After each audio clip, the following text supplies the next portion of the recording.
Welcome to RV.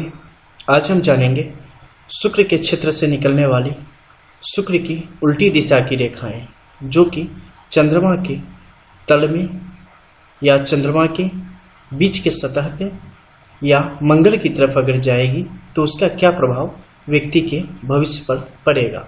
तो चलिए शुरू करते हैं और सबसे पहले देख लेते हैं क्षेत्र। ये जो आपका क्षेत्र है अंगूठा से यहाँ तक का, ये क्षेत्र आपके शुक्र का क्षेत्र है।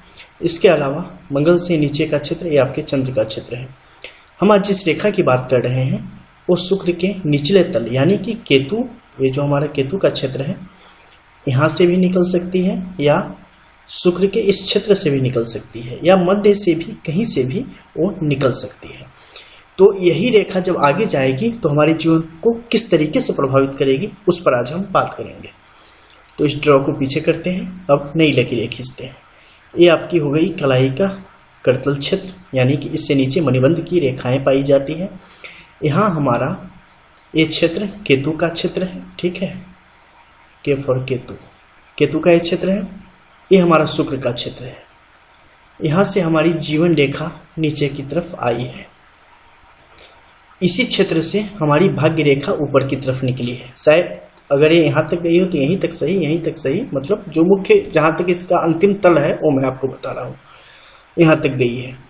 अब इसी क्षेत्र में आप देखेंगे कि केतु के शिखर से यानी कि इस क्षेत्र से या केतु के निचले तल से या शुक्र के इस क्षेत्र से एक से दो रेखाओं के सहयोग से यानी कि आगे पीछे से बनती हुई या अकेले भी ये निकल के और चंद्रमा के क्षेत्र तक चली गई है।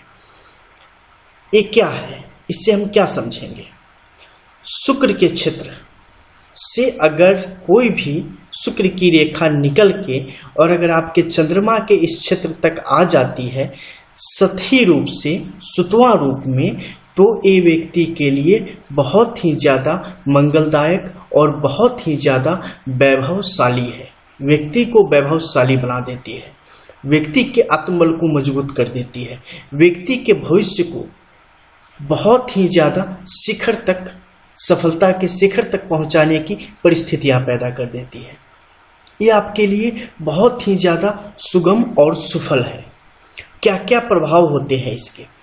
जैसे ही ये शुक्र के क्षेत्र से निकली, व्यक्ति सर्वप्रथम बहुत ही ज़्यादा वैभवशाली यानी कि लग्जरी उसकी लाइफ हो जाती है, उसका जीवन हो जाता है, उसका पारिवारिक जीवन हो जाता है। और जैसे ही अगर मान लो कि इस बीच से आपकी जीवन रेखा और फेट लाइन गुजरी और इसने उससे साथ में इंक्लूड कर दिया तो ये और भी बेहतर है। जैसे आपने पिछले एपिसोड में देखा चंद्रमा के बारे में, वो अगर उल्टी, वो अगर सुतवा हुई, वो अगर विपरीत दिशा में दौड़ी तो आपके लिए समस्याओं के पहाड़ खड़ी कर देती है।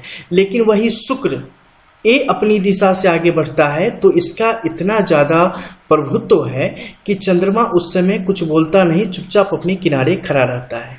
सीधे समझ लो कि इसमें इतनी पावर है कि इसे कभी ये उठने नहीं देता। चंद्रमा वैसे भी चंचल है, जैसे ही ये इधर आती है ये इतना ज़्यादा वैभव, इतना ज़्यादा पैसा, एक तरीके से आप साधारण रूप से मान लो कि कोई बहुत पैसे वाला अमीर आदमी ये है शुक्र, ठीक है, और ये चंद्रमा ये सपने बड़े बड़े देखता है लेकिन है इसके पास कुछ नहीं। अब क्या हुआ, ये इस तरफ आई तो इसमें क्या है, सिर्फ इसको बोलने आता है, करने कुछ नहीं आता है, ठीक है। तो इसने इसे पकड़ लिया, ये खूब डांट मारा गया, मेरे रास्ते से हटो। तो क्या किया, शुक्र ने इसे पकड़ लिया और इसका जीना मुहाल कर दिया, ठीक है। रोज बस 2 डंडे लगा रहा है इसको, कहीं का नहीं छोड़ा। अब क्या हुआ, शुक्र को जरूरत पड़ गई इस एरिया की, उसे कोई बिल्डिंग बनानी है, मल्टी स्टोरी बिल्डिंग इस एरिया में बनानी है। वो क्या करेगा, उसने इस तरफ सीधे अपने लाव लश्कर भेज दिए। अब क्या हुआ, चंद्रमा के क्षेत्र में जैसे ही आया, चंद्रमा थोड़े से उठा पटक करेगा, ठीक है, थोड़ा सा आगे पीछे आपको करेगा कि हे तुम्हारी हिम्मत कैसे हुई मेरे क्षेत्र में आने की, मैं गया था, तुमने ऐसे किया था, अब देखना मैं तुम्हें क्या करूंगा। लेकिन ये इतनी बरसात कर देता है ना, इतना ज़्यादा इसका वैभव होता है, इसका साम्राज्य होता है, इसके आगे पीछे इतनी चकाचौंध होती है कि ये उसी में उलझा रह जाता है। ये इसका मित्र बन जाता है उस समय। क्या यार, तो बहुत ही मतलब एकदम पूछो मत, गजब हो यार, तुम पहले कहाँ थे, ठीक है। मतलब क्या, जैसे ही आप इस क्षेत्र में आते हैं, इस क्षेत्र में इसका आने का मतलब कि व्यक्ति की ख्याति एक क्षेत्र से दूसरे क्षेत्र तक फैलती है। आप एक देश से निकल के विदेश यात्रा में जाएंगे, वहां तक अपना नाम फैलाएंगे, वहां रोजगार करेंगे। इसमें भी कई भेद हैं।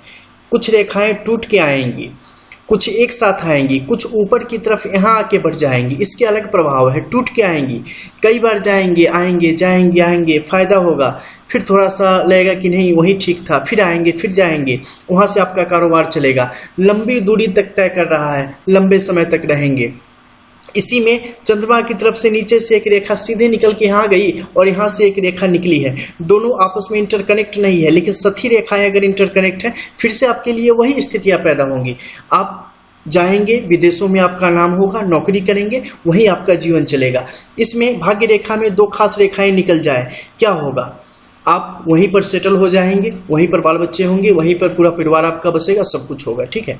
तो जैसे ही ये रेखा यहाँ से निकल के आती है तो सीधे तौर पे जातक के लिए बहुत ही शुभ परिस्थितियां पैदा कर देती है। जातक के विदेश यात्राओं के योग बनते हैं, विदेश में उनकी संपत्ति होती है, प्रॉपर्टी होती है, आना जाना रहता है, बड़े लोगों के साथ उठना बैठना रहता है, पैसे अथाह हो जाते हैं जीवन में, विभिन्न प्रकार के उनके कनेक्शन बन जाते हैं बड़े बड़े, ठीक है, और जीवन बहुत ही वैभवशाली हो जाता है, यानी कि लग्जरी लाइफ आप के लिए मसैयर होने लगता है। अब इसमें अगर आपका जुपिटर माउंट ने बहुत बड़ा एरिया कवर कर रखा हो, ठीक है, या आपके बुध के इस माउंट ने बड़ा एरिया कवर कर रखा हो, आप अपने दम पर कभी ऐसी स्थिति में पहुंच जाएंगे कि लोग आपके कारण किसी देश को या किसी कंपनी को जानेंगे। अगर ये शुक्र जब इसने इस रेखा को प्रोड्यूस किया, ये नया प्रोडक्ट इसने लॉन्च करा, अगर इस समय इस कंपनी की कैपिटल बहुत ही बेहतर है, यानी कि आपके इस ग्रह का क्षेत्र फैला हुआ है, ग्रह पर अनिष्टकारी रेखाएं नहीं हैं, और उस समय अगर ये लॉन्च हो जाती है तो ये व्यक्ति को उस ऊंचाई तक पहुंचा देती है जो ऊंचाई बहुतों के लिए सिर्फ एक सपना होता है। इसका जितना बड़ा कैपिटल होगा, जितना बड़ा एरिया इसने कवर कर रखा होगा, उतना ज़्यादा आपके लिए ये स्पेस देती है, उतना ज़्यादा आपको खुलने का मौका देगी, उतना ज़्यादा आपको चीज़ों को समझने का, अपने आप को निखारने का मौका देगी, ठीक है। मैं कई सारे वीडियो में समझाता हूँ, लोग नहीं समझ पाते हैं, इसलिए मैं चीज़ों को थोड़ा अलग अलग तरीके से इसमें बता रहा हूँ ताकि आप लोग उसे बेहतर तरीके से समझ सके। मैंने इसे बना दिया एक कंपनी, इसे बना दिया प्रोडक्ट, आप बेहतर रूप से अब इसे समझ पाएंगे कि हाँ, इस प्रोडक्ट को हमने लॉन्च कर दिया, वर्ल्ड वाइड किया, इस क्षेत्र तक ही रह गई, हम अपने कंट्री में रह गए, आगे तक गए, बेहतर जगहों पे गए, चंद्र के क्षेत्र में गए, यानी सोचने की जो हमारी क्षमता, जो कि बहुत बार हमारे लिए मुसीबत होती है, 60% टाइम, 40% टाइम हमारे लिए बहुत ही ज़्यादा बेनिफिशियल भी होती है। मन चंचल उसी का होता है जिसके पास दिमाग होता है, ये भी बात है, ठीक है। तो उसे सही रास्ते पर बस लगाने की देर होती है, और जैसे ही इसे वैभव मिलता है, यानी चंद्रमा को भी पावर मिल जाता है। अब इसके एरिया में आपने निवेश कर दिया तो क्या हो गया, ये बेचारा अभी तक मतलब हवा पी के रह रहा था, फाके मार रहा था, इधर उधर घूम रहा था, दूसरे को छेड़ रहा था। अब क्या हो गया कि इसके पास निवेश हो गया, इसे भी काम धंधा मिल गया, ठीक है। तो ये अपने दिमाग को, जो इसका क्रिएटिव दिमाग था, जो कि दूसरे को परेशान करने में लग रहा था, वो अब सही जगह पे लगना शुरू हो जाएगा, वो आपको और कहीं से कहीं बहुत ज़्यादा तरक्की की स्थिति में पहुंचा देगा, ठीक है। तो यूज सबका होता है, सीधी सी बात है कि कौन उसे किस तरीके से यूज करना चाह रहा है। सबके पास टैलेंट है, सारी रेखा टैलेंटेड है, जो बुरी रेखा भी है ना, उससे भी आप अच्छा काम ले सकते हैं, और अच्छी रेखा भी बुरे परिणाम देने वाली होती है अगर हम उसे सही तरीके से हैंडल नहीं कर पाए। रेखाएं क्या है, जीवन के जो अलग अलग हमारे क्षेत्र हैं, हमारे जो हम काम करते हैं, उनका प्रतिनिधित्व करती है, और जैसे जैसे आगे पीछे ऊपर नीचे अच्छे बुरे परिस्थितियां पैदा करती है, उसी अनुसार रेखा भी आपकी यू टर्न मारती रहती है। हमको लगता है कि नहीं, हमने तो अभी कुछ किया ही नहीं है, तो हम गलती क्या करेंगे, जो हमारे लिए ऐसी परिस्थितियां आ गई। यही तो बात है कि किया ही नहीं, तो रेखाओं को जहां मन हुआ वहां चली गई। बगीचे में क्या हुआ, हमने तो कुछ किया ही नहीं, जंगल कहां से आ गए, कुछ नहीं किया, जंगल होते चले गए। करोगे फिर भी होंगे, लेकिन करते रहोगे तो हमेशा उसे साफ भी करते रहोगे, तो चीजें ठीक रहेंगी। जब कुछ नहीं करोगे तो और मुश्किल आ जाएंगी। यहाँ तो करने पर भी मुसीबत आनी है, वो तो फाइनली है, लेकिन करते रहोगे तो कभी ऐसा आ जाएगा कि बहुत अच्छा हो जाएगा, बार बार साफ करते करते ऐसा आ जाएगा कि जड़ से ही खत्म हो जाएगी। ठीक है, तो उससे कभी पीछे मत हटो। जीवन बस कर्म करने के लिए मिला है। भगवान श्री कृष्ण के पास कौन सी कमी थी, कितना बल था। कंस जैसे राक्षस को, उसके जितने सिपह सालार थे, उन सबको बस 2 मिनट में उन्होंने टपका डाला, कभी कुछ नहीं। ठीक है, फिर भी पूरे जीवन संघर्ष में ही बीता। द्वारका में जाकर समंदर में रहे। श्री रामचंद्र जी को ले लो, राजा थे, चक्रवर्ती सम्राट के पुत्र थे, कैसा जीवन जीना पड़ा, जंगल में रहना पड़ा, संघर्ष करना पड़ा। रावण क्या था, एक बार उनकी भवें थोड़ी सी ऊपर नीचे होनी थी, एक बार आंख की पलकें नीचे होनी थी, 2 मिनट में पूरी लंका तबाह।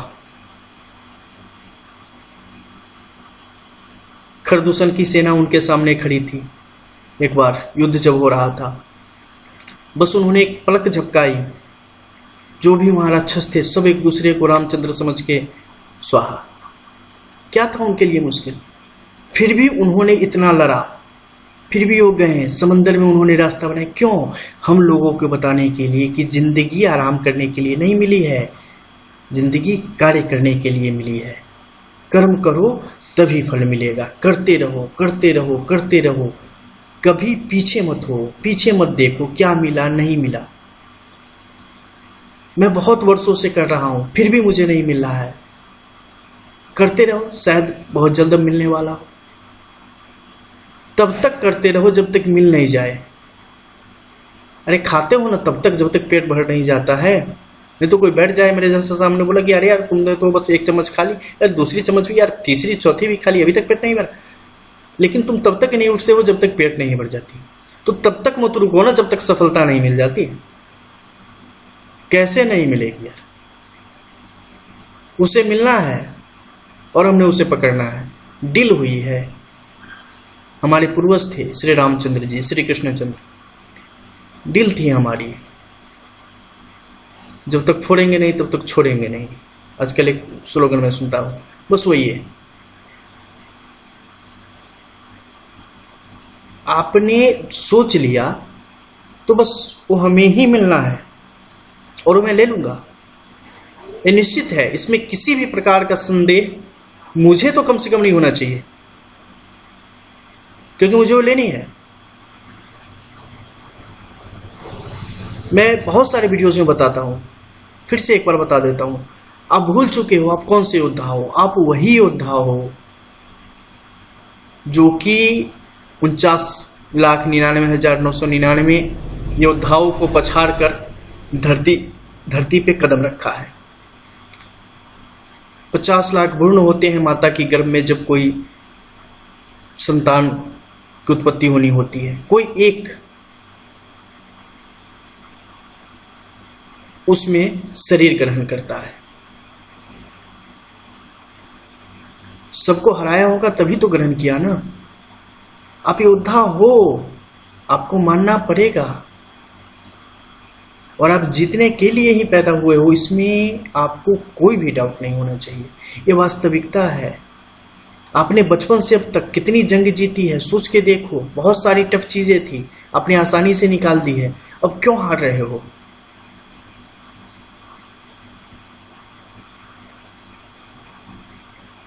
नई लकीर खींचने पे हम बाध्य कर देंगे विधाता को, ऐसी हमारी सोच होनी चाहिए।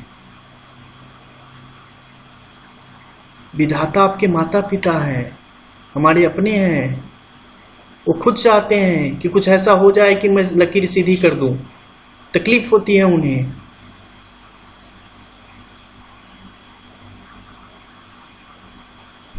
आप करो ना, सफलता मिलेगी। Thanks for watching. आरबी।